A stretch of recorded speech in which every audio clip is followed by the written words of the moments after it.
Bonjour, aujourd'hui j'aimerais parler de la manière de développer notre foi. Il existe des milliers de promesses merveilleuses dans la Bible, telles que la santé, la prospérité, la protection contre le mal, l'abondance, le pardon de nos péchés, une vie longue et fructueuse, la paix, la joie, la sagesse, l'intelligence et bien d'autres encore. Et toutes sont saisies par la foi. Donc, pour bénéficier de toutes ces promesses, il est essentiel de savoir ce qu'est la foi et comment la développer. Jacques chapitre 1 dit, « Si l'un de vous manque de sagesse, qu'il la demande à Dieu, qui donne à tous simplement et sans faire de reproche, et elle lui sera donnée. Mais qui la demande avec foi, sans douter, car celui qui doute ressemble aux vagues de la mer que le vent soulève et agite de tous côtés. Quant à l'homme ne s'imagine pas qu'il recevra quelque chose du Seigneur. C'est un homme partagé, instable dans toute sa conduite. » L'auteur de ce passage est Jacques, qui était le frère de Jésus. Il dit qu'il faut demander des choses à Dieu avec foi, sans douter, et que celui qui doute ne peut rien recevoir du Seigneur. Nous avons vu dans ma vidéo numéro 7 intitulée « Qu'est-ce que la foi et pourquoi en avons-nous besoin ?» que la foi est la ferme assurance de ce que Dieu dit. Le doute est un symptôme du manque de foi. Être fermement persuadé signifie être 100% convaincu. Il n'y a pas de place pour le doute. Nous avons vu dans ma vidéo numéro 3 intitulée « Pourquoi y a-t-il tant de mal dans le monde ?» que Dieu est contraint par les lois qu'il a lui-même mises en place. Il a placé la terre sous la domination de l'homme. Étant donné que l'homme est le chef ici, Dieu et le diable ont l'un comme l'autre besoin de l'accord d'un homme sur terre pour agir dans le domaine terrestre. La foi revient à être d'accord avec Dieu. Et c'est cet accord qui donne à Dieu le droit légal d'intervenir dans notre situation. Si Dieu agissait sur terre sans l'accord d'un être humain, ce serait l'introduction par effraction et cela constituerait un crime. C'est pourquoi nous avons besoin de la foi pour déclencher et faire couler la puissance de Dieu sur terre.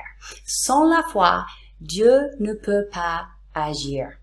Non parce qu'il n'a pas le pouvoir de le faire, mais parce qu'il n'a pas le droit légal de le faire. Il s'agit d'une affaire légale. Lorsque Dieu dit quelque chose, c'est fait. C'est fait. Ce n'est pas juste une possibilité ou un potentiel, c'est déjà fait.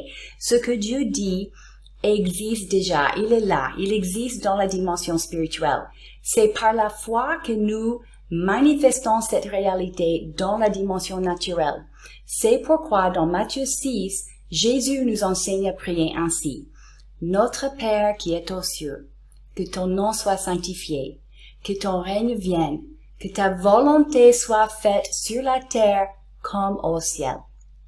Sa volonté est déjà faite au ciel. Tout ce qu'il a promis existe déjà dans les lieux célestes.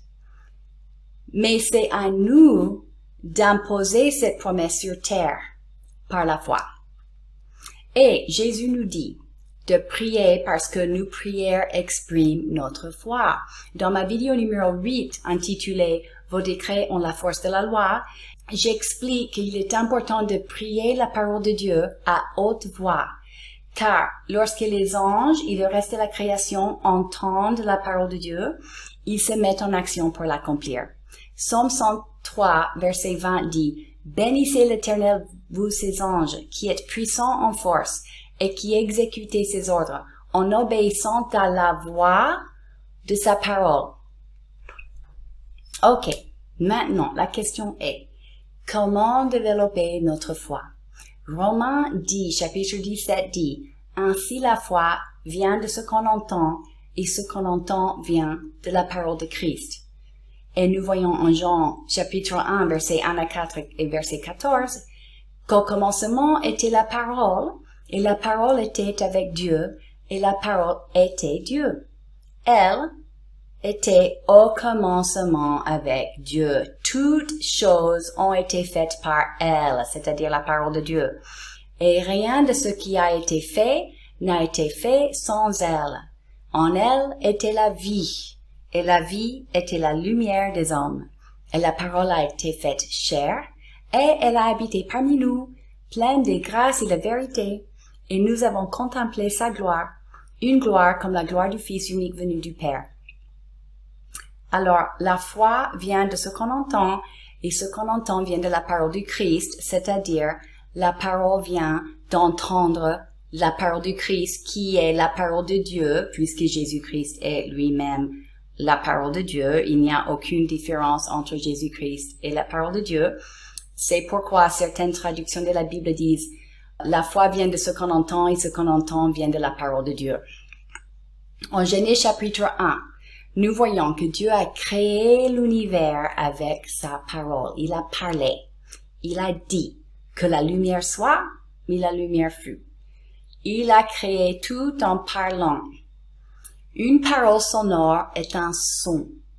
Un son est une vibration. Ceux qui connaissent la physique quantique sont familiers avec la théorie des cordes. Les scientifiques ont déterminé que toute substance de l'univers est composée de petites oscillations ou vibrations. Si nous examinons les composants des atomes et des forces telles que la force de gravité et la force électromagnétique, tout peut être réduit à des petites vibrations, littéralement la voix de Dieu. En Colossiens chapitre 1, en parlant de Jésus-Christ, c'est-à-dire en parlant de la parole de Dieu, Paul l'apôtre dit, « Car en lui ont été créées toutes les choses qui sont dans les cieux et sur la terre, les visibles et les invisibles, trône, dignité, domination, autorité. Tout a été créé par lui et pour lui. Il est avant toutes choses et toutes choses subsistent en lui. » Tout a été créé par la parole de Dieu et tout subsiste en la parole de Dieu. Et la parole de Dieu contient la force créatrice qui a tout créé. Et elle en a elle-même le pouvoir d'autoréalisation. C'est pourquoi Jésus parle de la parole de Dieu comme d'une sémence. Une sémence contient la force de vie en elle, ainsi que toute l'information, la substance et le pouvoir de s'auto-réaliser. Si vous semez une graine dans la terre et lui fournissez les conditions appropriées, elle poussera d'elle-même. Elle contient en elle toute cette capacité. Donc, lorsque nous entendons la parole de Dieu, nous recevons ces vibrations dans notre être. Elle se plante en nous, et si nous la gardons dans notre cœur, et chassant de notre esprit les doutes et les mensonges de l'ennemi qui risquent de la dévorer, elle poussera et manifestera la volonté de Dieu par elle-même. C'est pourquoi il est important d'entendre la parole sonore de Dieu et pas seulement de la lire silencieusement, car la Bible dit que la foi vient d'entendre la parole de Dieu, pas du fait de penser à la parole de Dieu ou de la réflexion sur la parole de Dieu. C'est la parole sonore de Dieu qui contient la force créatrice et qui constitue la substance de toute la création, tout ce qui est visible et invisible. Lorsque les disciples ont demandé à Jésus de leur montrer comment accroître leur foi, Jésus a répondu que leur foi devait être comme une graine de moutarde. Les apôtres dirent au Seigneur, « Augmente notre foi. » Le Seigneur dit, « Si vous aviez de la foi comme une graine de moutarde, vous diriez à ce mûrier, « Déracine-toi et va te planter dans la mer, » et il vous obéirait. » Dans ces versets, nous voyons que lorsque les disciples ont demandé à Jésus d'augmenter leur foi, Jésus a répondu qu'il devait avoir une foi comme une graine de moutarde. Si nous voulons faire grandir notre foi, nous devons comprendre ce que cela signifie. Jésus l'explique en détail en Marc chapitre 4. Je vous encourage à étudier ce passage en profondeur car Marc chapitre 4 est un passage clé pour comprendre comment accroître notre foi. Et nous n'avons pas le temps dans cette vidéo de l'examiner en profondeur. Examinons néanmoins quelques points clés dans ce passage. Jésus leur enseignait beaucoup de choses en parabole. Il leur disait dans son enseignement, « Écoutez, un semeur sortit pour s'aimer. Comme il s'aimait, une partie de la semence tomba le long du chemin. Les oiseaux vinrent et la mangèrent. Une autre partie tomba dans un sol pierreux, où elle n'avait pas beaucoup de terre. Elle leva aussitôt, parce qu'elle ne trouva pas un terrain profond. Mais, quand le soleil parut, elle fut brûlée et sécha, faute des racines. Une autre partie tomba parmi les ronces. Les ronces poussèrent et l'étouffèrent, et elle ne donna pas de fruits. Une autre partie tomba dans la bonne terre. Elle donna du fruit qui montait et se développait, avec un rapport de 30, 60 ou 100 pour 1. Puis il dit, que celui qui a des oreilles pour entendre, entende. Lorsqu'il fut seul avec eux, ceux qui l'entouraient avec les 12 l'interrogèrent sur cette parabole. Il leur dit encore, « Vous ne comprenez pas cette parabole? Comment donc comprendrez-vous toutes les autres? Le semeur sème la parole. Certaines personnes sont le long du chemin où la parole est semée. Dès qu'ils l'ont entendue, Satan vient et enlève la parole qui a été semée en eux. De même, d'autres reçoivent la semence dans un sol pierreux. Quand ils entendent la parole, ils l'acceptent aussitôt avec joie. Mais ils n'ont pas de racines en eux-mêmes. Ils sont les hommes d'un moment et dès que surviennent les difficultés ou la persécution à cause de la parole, ils trébuchent. D'autres encore reçoivent la semence parmi les ronces.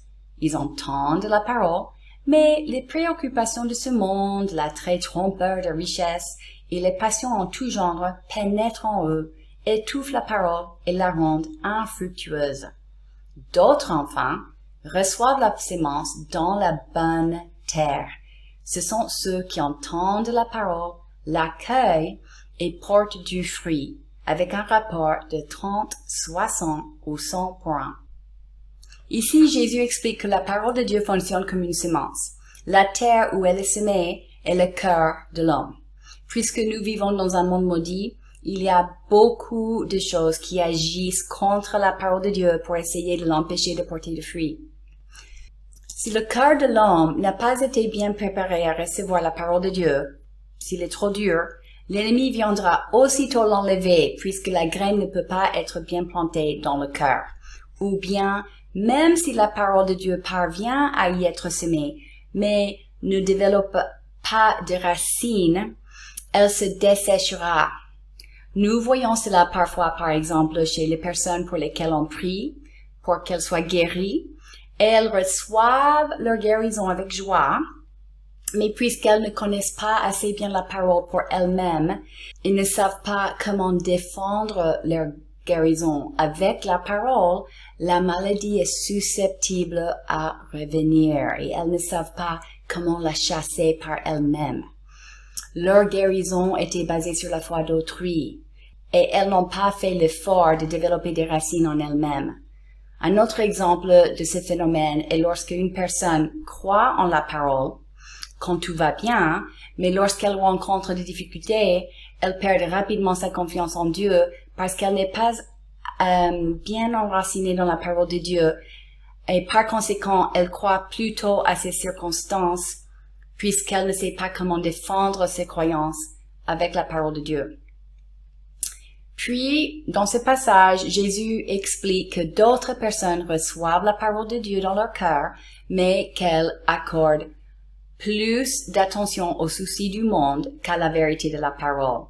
Et par conséquent, les soucis du monde priment sur la vérité de la parole de Dieu dans leur vie. Même s'ils ont semé la parole dans leur cœur, ils ont aussi semé tellement de mauvaises semences provenant du monde maudit que la parole de Dieu n'arrive pas à porter de fruits, ou du moins très peu. D'autre part, Jésus explique que les personnes qui expérimentent le fruit de la parole dans leur vie sont des personnes qui la sèment dans leur cœur et l'accueille. Le fruit de la parole est la manifestation de la vérité de la parole dans notre vie. Si vous semez une graine de pommier, vous aurez des pommes, n'est-ce pas? De même, lorsque vous semez la parole de Dieu, vous aurez la parole de Dieu. Si vous semez 1 Pierre 2,24 dans votre cœur, qui dit que par les blessures du Christ, vous avez été guéris, alors le fruit de cette parole est la guérison. Le fruit de la parole est la vérité de la parole manifestée dans notre vie. Si nous voulons manifester les milliers de merveilleuses promesses de Dieu dans notre vie, nous devons les semer dans notre cœur et les accueillir. Les accueillir signifie les prononcer à haute voix à nous-mêmes et les méditer. Nous les couvons comme une poule couve ses œufs. Nous les protégeons des mensonges de l'ennemi et nous arrachons les mauvaises semences qui peuvent se trouver dans nos cœurs, qui risquent d'étouffer la parole. Nous ne regardons pas d'émissions ou des films dépravés. Nous ne nous entourons pas de personnes immorales. Nous protégeons notre cœur afin que la parole de Dieu y soit bien accueillie. C'est la même chose avec une graine que vous plantez dans votre potager. La graine pousse et porte des fruits d'elle-même, mais vous devez lui fournir les conditions appropriées. Vous lui assurez une bonne quantité de soleil, de la terre fertile, et vous arrachez les mauvaises herbes. Ok, jusqu'à présent, nous avons vu que la parole de Dieu est la base de toute substance, visible et invisible. Elle contient en elle la force créatrice et est capable de s'auto-réaliser si nous lui fournissons les conditions appropriées. Nous avons vu que la volonté de Dieu, tout ce que Dieu dit, est déjà accompli au ciel et que c'est le cœur de l'être humain qui couvre la parole et la rend manifeste dans la dimension naturelle. Nous avons vu que toutes les promesses de Dieu sont saisies par la foi et que la foi revient à être en plein accord avec ce que Dieu dit sans l'ombre d'un doute. Nous avons vu que pour accroître notre foi, nous devons entendre la parole sonore de Dieu et nous accueillons la parole de Dieu dans notre cœur et elle grandit et se développe d'elle-même. Avant de terminer, j'aimerais partager rapidement avec vous comment la guérison s'est manifestée dans ma propre vie.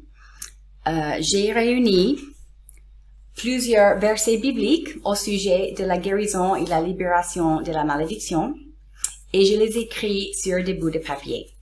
Puis, j'ai déclaré ces versets à haute voix à moi-même entre 2 et 4 fois par jour.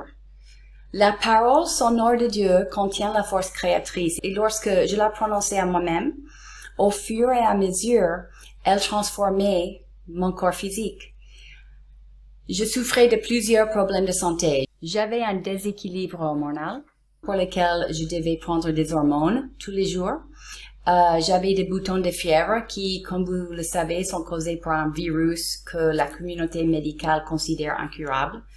Je suis également née avec une scoliose et j'avais toujours des douleurs au dos et au cou. Mais la vérité de la parole de Dieu est plus vraie de ce que nous voyons dans la dimension naturelle, puisque la parole de Dieu est la base de toute substance et elle contient la force créatrice et elle est capable de tout transformer. J'ai donc prononcé ces versets de guérison à moi-même aussi fréquemment possible, au moins 2 ou 3 fois par jour, et plus si possible. Et au fil des jours et des semaines, j'ai senti une transformation en moi. Je comprenais la vérité de la parole à un niveau de plus en plus profond. J'ai commencé à vraiment comprendre que j'étais guérie et libérée de la malédiction et qu'il était tout simplement impossible que la maladie puisse exister dans mon corps. La parole de Dieu a commencé comme une petite graine de moutarde et à mesure que je l'accueillais, elle poussait et poussait et a finalement porté du fruit. Dans mon cas, ma guérison a pris environ 3 mois pour se manifester. C'est un processus qui prend du temps. Maintenant, je suis en parfaite santé. Mon dos est comme celui d'une jeune fille. Je n'ai pas eu mal au dos depuis des années. J'ai vaincu l'herpès. Je n'ai plus besoin de traitements hormonaux. Tout mon corps fonctionne parfaitement. Nous parlerons davantage de la foi et de la façon de la croître dans de prochaines vidéos, mais pour le moment, si vous avez des soucis de santé, je vous invite à télécharger un document contenant des promesses bibliques sur la guérison que j'ai regroupé pour vous. Je vous invite à vous les lire à haute voix 3 fois par jour, comme vous prendrez un médicament par exemple, jusqu'à ce que vous voyez les promesses se manifester dans votre corps. Le document est gratuit et je vous ai laissé le lien pour le télécharger sous cette vidéo. Et je vous invite également à regarder les témoignages de Amy et Frank dans ma liste de lecture intitulée Témoignages. Amy s'est guérie d'une tumeur de 6 kilos en déclarant la parole de Dieu à son corps, tel comme je viens de vous expliquer. Dans son cas, cela a pris à peu près 30 jours. Après avoir prononcé à haute voix des versets bibliques concernant la guérison à son corps pendant 1 mois, un matin, elle s'est levée et sa tumeur de 6 kilos avait disparu. Du jour au lendemain, elle a perdu 10 cm de tour de taille, son dos s'est redressé et ses organes se sont remis en place. Je vous mettrai le lien à son témoignage ci-dessous. Dans une autre vidéo dans la même liste de lecture, il y a le témoignage de Frank, qui a reçu un diagnostic de cancer de stade 4. Il a manifesté sa guérison en proclamant la vérité de la parole à son corps pendant 60 jours. Voilà, c'est tout pour aujourd'hui. Soyez bénis et à bientôt.